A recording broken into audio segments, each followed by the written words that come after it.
मनोहर लाल खट्टर बने हरियाणा के मुख्यमंत्री। पंचकुला में राज्यपाल ने पद और गोपनीयता की शपथ ली।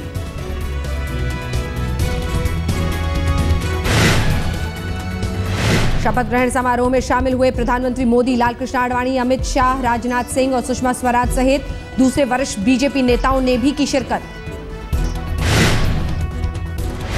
पंजाब के मुख्यमंत्री प्रकाश सिंह बादल, वसुंधरा राजे, शिवराज सिंह चौहान भी समारोह में पहुंचे, लेकिन भूपिंदर हुड्डा नहीं पहुंचे कार्यक्रम में। सीएम मनोहर लाल खट्टर के साथ 6 कैबिनेट मंत्रियों ने भी ली शपथ। 3 राज्य मंत्रियों ने भी पद और गोपनीयता की शपथ ली। रामविलास शर्मा, कैप्टन अभिमन्यु, ओम प्रकाश धनखड़, अनिल विज ने बतौर कैबिनेट मंत्री शपथ ली। कविता जैन, राव नरबीर सिंह भी बने कैबिनेट मंत्री।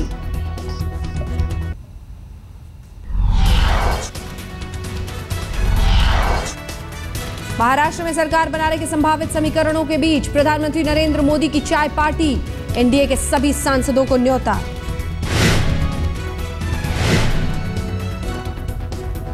शिवसेना के सांसद भी चाय पार्टी में लेंगे हिस्सा। प्रधानमंत्री आवास में किया गया इंतजाम। प्रधानमंत्री बनने के बाद पहली एनडीए सांसदों से मिल रहे हैं पहली बार मोदी।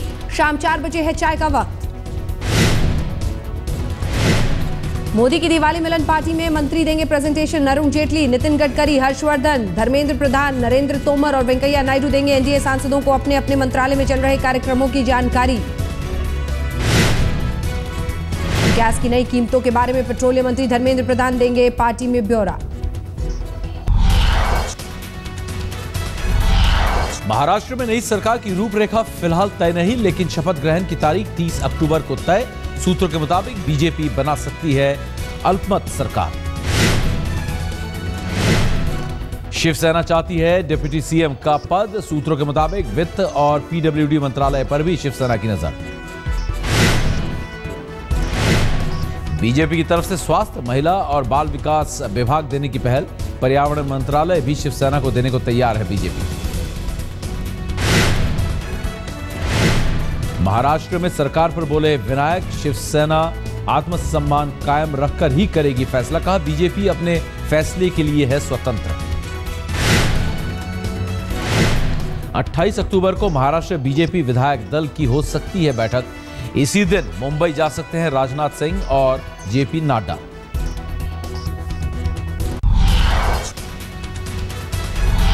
महाराष्ट्र के पूर्व नेता विपक्ष और बीजेपी नेता एकनाथ खड़से ने खोलकर जताई सीएम बनने की इच्छा। उत्तर महाराष्ट्र के विधायक खड़से के समर्थन में। नागपुर में उमा भारती ने की नितिन गडकरी से मुलाकात। कहा गडकरी थे ही नहीं सीएम की रेस में, उनके पास केंद्र में है बहुत सारे काम। वो सर्विस ट्रांसपोर्ट देख रहे हैं, वो शिपिंग देख रहे हैं और साथ में गंगा भी वो ही देख रहे हैं। एक प्रकार से उन्हीं के संरक्षण में गंगा का काम हम कर रहे हैं। वो इतने बड़े नेता हैं कि मैं इस तरह की बातों की कभी कल्पना भी नहीं कर सकती हूँ कि कोई उनके बारे में ये चर्चा करे कि वो मुख्यमंत्री बनना चाहते हैं। संघ प्रमुख मोहन भागवत से मिले केंद्रीय मंत्री नितिन गडकरी। नागपुर में संघ मुख्यालय में हुई मुलाकात। बिना हेलमेट स्कूटी पर सवार होकर पहुंचे थे गडकरी। नितिन गडकरी ने कहा संघ प्रमुख से दीपावली की शुभकामना देने के लिए मिला। राजनीतिक नहीं थी मुलाकात। बिना हेलमेट स्कूटी चलाने पर बोले नागपुर में हेलमेट का नियम नहीं। केरल में आरएसएस के मुखपत्र केसरी में नेहरू को लेकर छपे लेख से उठा विवाद। लेखक बी गोपाल कृष्णन ने कहा कांग्रेस और लेफ्ट कर रही है लेख की गलत व्याख्या। झारखंड और जम्मू कश्मीर के विधानसभा चुनाव का ऐलान। दोनों राज्यों में 5 चरणों में होगा मतदान। 25 नवंबर को चुनाव का पहला चरण। इसी दिन दिल्ली में 3 विधानसभा सीटों पर भी होगा उपचुनाव।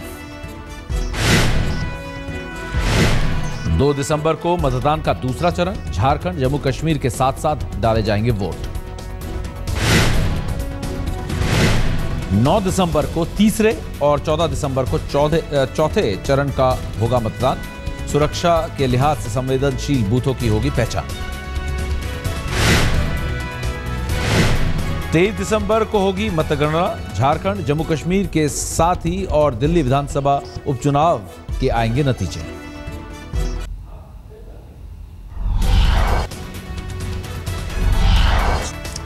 5 महीने में अमीर हुए मोदी सरकार के कुछ मंत्री। एडीआर की रिपोर्ट में खुलासा, रेल मंत्री सदानंद गौड़ा की संपत्ति 5 महीने में हुई 2 गुनी।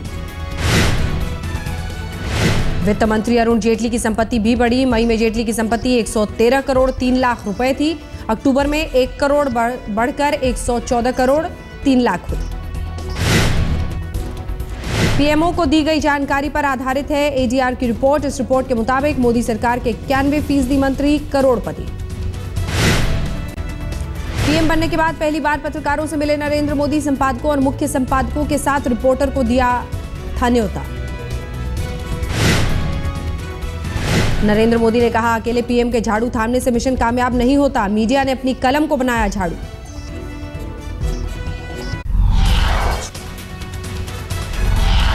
प्रधानमंत्री नरेंद्र मोदी ने मुंबई में चेन एयरलाइंस फाउंडेशन हॉस्पिटल का किया उद्घाटन। समारोह में जानी मानी हस्तियां मौजूद। शिवसेना प्रमुख उद्धव ठाकरे को भी भेजा गया था न्योता, लेकिन इस समारोह में नहीं हुए शरीक।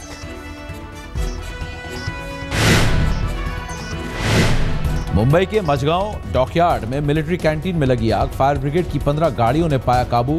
आसपास के इलाकों में बिजली सप्लाई पर असर।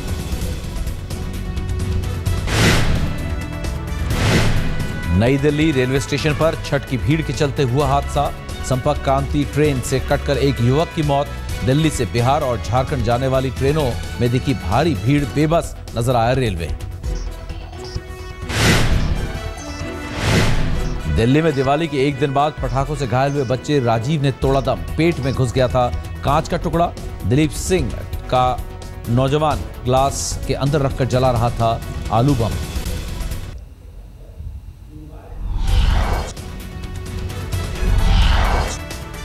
असम के कलियाबोर में भयानक सड़क हादसा। खाई में गिरी बस। अब तक 9 लोगों की मौत। घायलों का अस्पताल में चल रहा है इलाज। झारखंड के बोकारो में दुंदीबाद बाजार में लगी भीषण आग। छठ पूजा को लेकर सजी दुकानें, कई दुकानें खाक। लाखों की संपत्ति जलकर खाक, नहीं हुआ कोई घायल। फुटबॉल टीम के बाद अब हॉकी टीम के मालिक बने धोनी। सहारा इंडिया के साथ मिलकर खरीदी हॉकी इंडियन लीग की रांची फ्रेंचाइजी। भारत और श्रीलंका के बीच 5 वनडे मैच की सीरीज करीब 2 नवंबर को कटक में खेला जाएगा पहला मैच। अंतर्राष्ट्रीय मुक्केबाजी संघ के बैन पर बोली बॉक्सर सरिता देवी। कहा, भारतीय ओलंपिक संघ और खेल मंत्रालय से उम्मीद खत्म होगा बैन।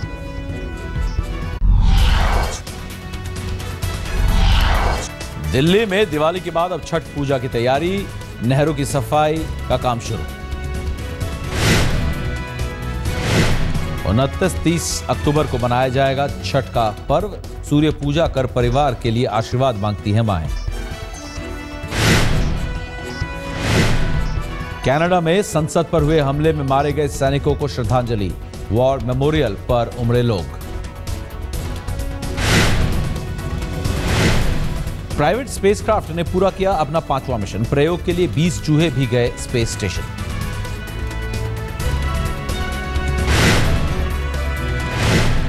रोम में पहली बार आम लोगों के लिए खुला मुसोलिनी का एयर रेड बंकर। बमबारी के दौरान इसी में छुपता था मुसोलिनी और उसका परिवार।